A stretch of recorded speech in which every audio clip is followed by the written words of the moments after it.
see you guys in the dark.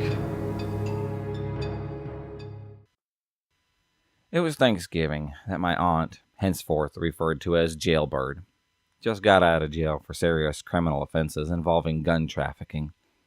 Her and my other aunt, Moon Pie, her favorite snack, also fitting because she is round like one too, got into an argument over who bought my sister a gift, which she had since she was 4 years old. Jailbird was only 14 when the gift was given to my sister, making it impossible that it was her.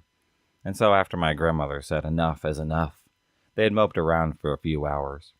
Peace was made eventually, or so we all believed. Dinner had arrived. It's going pretty well, until Moon Pie thought that it would be a good idea for her to carve the turkey, which my grandmother, seeing no issue with that idea, let her. Jailbird was stabbed in the leg with a carving fork, and that's when all hell had broken loose. My sister and I were told to go to our room. We were staying there for Thanksgiving weekend, so we occupied the guest bedroom. We had gone there, heard some screaming and some glass breaking, when me and my sister had come out to see what was happening. Well, let's just say that it had turned into a brawl. My parents and my other aunts trying to keep Jailbird and Moon Pie away from each other, and not having much success at it. Grandmother was just sitting there drinking her boxed wine, smoking like nothing was happening, while everything was happening. Anywho, the long story short, I had called the cops. Jailbird and Moon Pie now have both spent some time in jail, and on Thanksgiving too. My mom used to cook the massive traditional Thanksgiving feast. My family was really well off.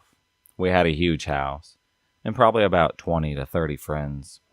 And the family would come over, and our house would be converted into a hotel. Eventually, my parents had gotten divorced. The economy had tanked.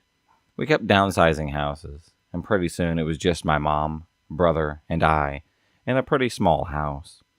She still made dinner, but maybe just a friend, or even just us, would be there. One year, she was sick of it. Sick of cooking all day for one meal just for us. Tired of working, and things not getting her way. And just all of life's hardships on her hands. So on Thanksgiving, 4 or so years ago, she plopped a plate of raw meat on the table and fondue pot filled with oil and said, "Fuck the cooking, just do it yourself."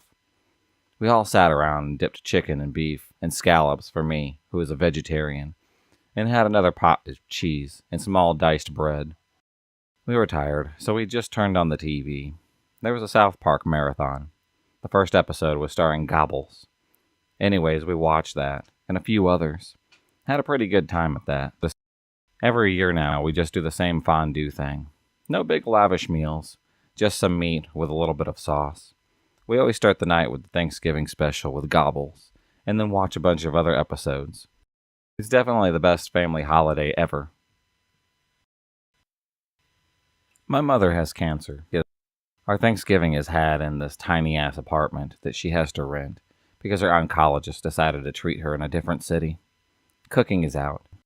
Because like I said, tiny-ass apartment. Did not have a competent oven.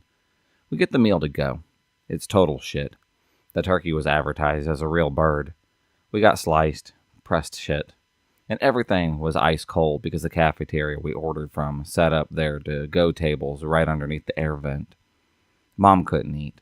My sister was cranky because she was stressed as fuck, trying to go through college and take care of her mother. Dad was cranky because he was worried sick, and because of reasons that are too icky for me to dwell on any further. I was the only one that was not in a bad state. Partially because I believed her oncologist when he said that she was going to be fine, and partially because I can handle stress like a boss, and was trying my hardest to keep everyone happy. My dad and sister kept snapping at me for my efforts. It really sucks to get yelled at for being cheerful. At least my mom seems to appreciate them. The day just all around sucked.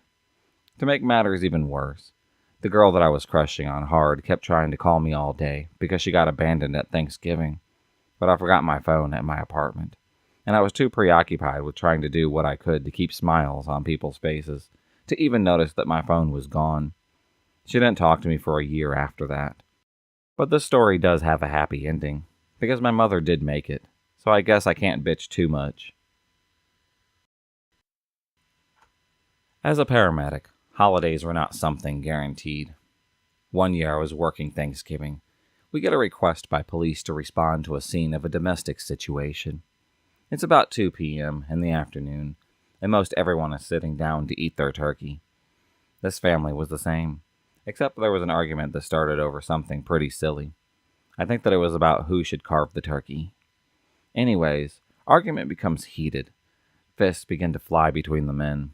Women are screaming at the men to stop it. One of the women grabs her purse, takes out her pepper spray, and then proceeds to pepper spray the men who are fighting. Another woman grabs her own spray, and then sprays the first woman. This was all done while still around the table. Another person at the table calls the police. By the time the police had arrived, the fight had stopped. But now there are 3 people with pepper spray in their eyes. The dinner is ruined, and others are leaving. My first Thanksgiving with the family of my soon-to-be husband. The house was completely full of guests. The toilets had been working overtime. No one told me that.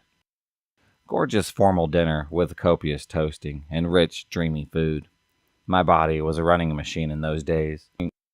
I was consuming mostly healthy foods leading up to this moment. Well, about 30 minutes after lunch, I began to feel very uncomfortable. Very. So I snuck off to one of the guest bedrooms upstairs, which unfortunately for me was located directly above the library where everyone had gathered to digest.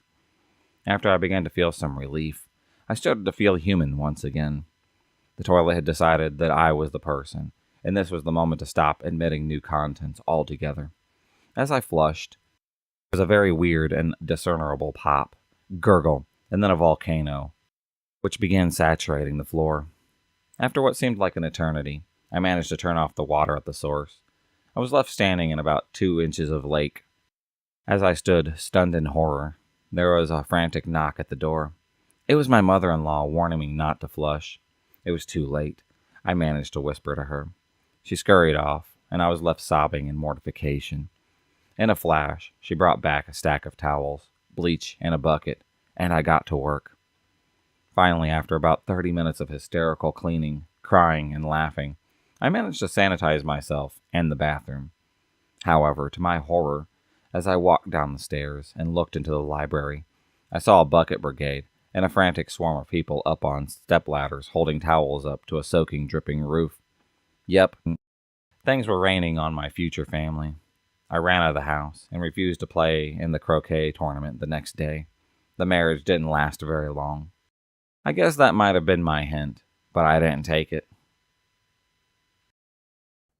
If you enjoyed this video, please subscribe, like, and hit the bell for notifications on future videos, and become a stalker of the night. And I'll see you next time.